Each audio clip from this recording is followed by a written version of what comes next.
Hello students, welcome to my Bengali study channel. Bengali study চ্যানেলের পক্ষ থেকে তোমাদের সকলকে স্বাগত। প্রিয় 2025 সালের উচ্চ মাধ্যমিক শিক্ষার্থী বন্ধুরা, আজকের অনলাইন ক্লাসে আমি তোমাদের জন্য শিল্প সাহিত্য সংস্কৃতির ইতিহাস থেকে বাংলা গানের ধারা যে চ্যাপ্টার রয়েছে, সেই বাংলা গানের ধারা চ্যাপ্টার থেকে 5 নাম্বার প্রশ্নটি নিয়ে উপস্থিত হয়েছি। এর আগে তোমাদের আমি 4টি প্রশ্ন আলোচনা করা হয়ে গেছে। যদি তোমরা দেখে না থাকো তাহলে আমার চ্যানেলে যে প্লেলিস্ট রয়েছে সেখান থেকে তোমরা দেখে নেবে। সামনে যেহেতু তোমাদের আপকামিং উচ্চ মাধ্যমিক টেস্ট পরীক্ষা রয়েছে, সে কথা মাথায় রেখে আমি বাংলা গানের ধারা থেকে ইম্পর্টেন্ট 5 নাম্বার প্রশ্নটি উপস্থিত করেছি। সেই 5 নাম্বার প্রশ্নটিও তোমাদের অত্যন্ত গুরুত্বপূর্ণ, শুধুমাত্র টেস্ট পরীক্ষার জন্য নয়, এর পাশাপাশি ফাইনাল পরীক্ষার জন্য তোমাদের ইম্পর্টেন্ট। তোমরা বাংলা গানের ধারা থেকে আমি তোমাদের 5টি প্রশ্ন শেয়ার করলাম। এই 5টি প্রশ্ন যদি তোমরা এখন থেকে ভালো করে পড়তে থাকো, আমি আশা করি তোমাদের টেস্ট পরীক্ষা এমনকি ফাইনাল পরীক্ষা প্রত্যেকটি পরীক্ষায় তোমরা এখান থেকে 100% গ্যারান্টি সহকারে বলতে চাই তোমরা কমন পেয়ে যাবে। তাই তোমরা এখন থেকে ভালো করে পড়তে শুরু করো। এবং যারা আর্থিকভাবে দুর্বল, যারা পিছিয়ে পড়া স্টুডেন্ট, যারা টিউশন পড়তে পারো না, সেই সমস্ত ছাত্রছাত্রীরাও যদি শুধুমাত্র আমার চ্যানেল থেকে ভিডিও দেখে তোমরা খাতায় টুকে পড়তে শুরু করো, আমি তোমাদের গ্যারান্টি সহকারে বলতে চাই তোমরা অন্যের চাইতে হলো এক ধাপ অন্তত এগিয়ে থাকবে। তাই আলোচনা শুরু করার পূর্বেই তোমরা যারা নতুন আমার এই চ্যানেলে ভিডিও দেখছো, তারা অবশ্যই আমার এই চ্যানেলটিকে সাবস্ক্রাইব করবে এবং পাশে থাকা বেল আইকন বেলটি প্রেস করে অল নোটিফিকেশন অন করে দেবে, যাতে করে আমার ভিডিও ছাড়ার সঙ্গে সঙ্গে সবার আগে তোমাদের কাছে পৌঁছে যায়। তাই দেরি না করে চলো শুরু করি আজকের মূল আলোচনা।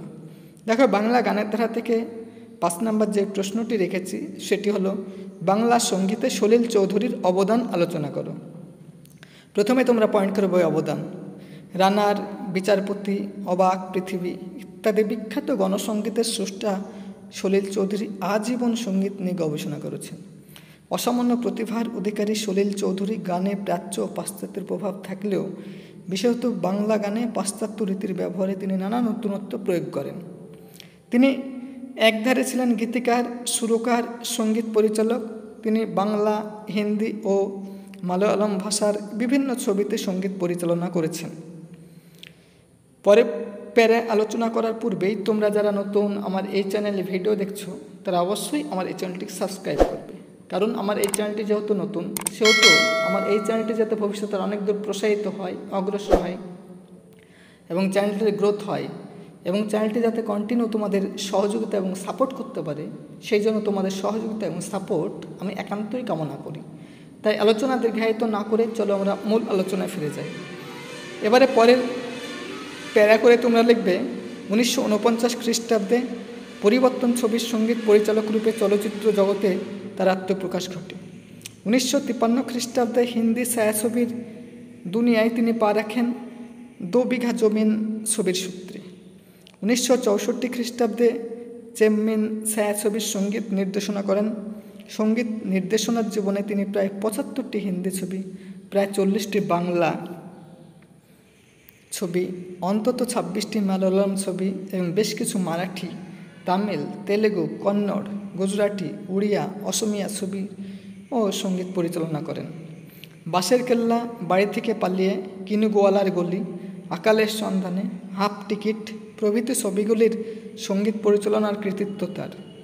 এবারে প্যারা চেঞ্জ করে লিখবে পাশ্চাত্য সঙ্গীতের প্রয়োগে সলিল চৌধুরীর নানা নতুনত্ব দেখান। তিনিই প্রথম কোয়ার, পলিফনিক কোয়ার বা বহু স্বর পদ্ধতির প্রবর্তক। 50-এর দশকের মাঝামাঝি সময়ে তিনি বোম্বে ইউথ কোয়ার প্রতিষ্ঠা করেন এবং গণসঙ্গীতে কোরাস পদ্ধতির নানা পরীক্ষায় তৈরি হয়েছে ও আলোর পথযাত্রী, ঢেউ উঠছে কারা টুটছে, হেই সামালো, আমার প্রতিবাদের ভাষা ইত্যাদি অসংখ্য গান তিনি রচনা করেছেন। এই যে তোমাদের সামনে আমি সলিল চৌধুরীর যে নোটটি শেয়ার করলাম, এটি আমি নিজ হস্তে তোমাদের জন্য তৈরি করেছি। এটি খুব সুন্দর নোট। তোমরা যদি এখন থেকে ভালো করে পড়ো, আমি আশা করি তোমরা অবশ্যই ভালো রেজাল্ট করবে। এবং এর পাশাপাশি তোমরা কোন চ্যাপ্টার থেকে কোন প্রশ্নটি চাও, তোমরা আমার কমেন্ট বক্সে কমেন্ট করো। আমি তোমাদের সেই প্রশ্নের উত্তর নেক্সট ভিডিওতে আপলোড করব। তাই এই রকম নিত্য নতুন ভিডিও পেতে তোমরা অবশ্যই আমার এই চ্যানেলটিকে সাবস্ক্রাইব করবে, লাইক করবে, কমেন্ট করবে এবং চ্যানেলটি বন্ধু বান্ধবদের মধ্যে অধিক অধিক পরিমাণে শেয়ার করো।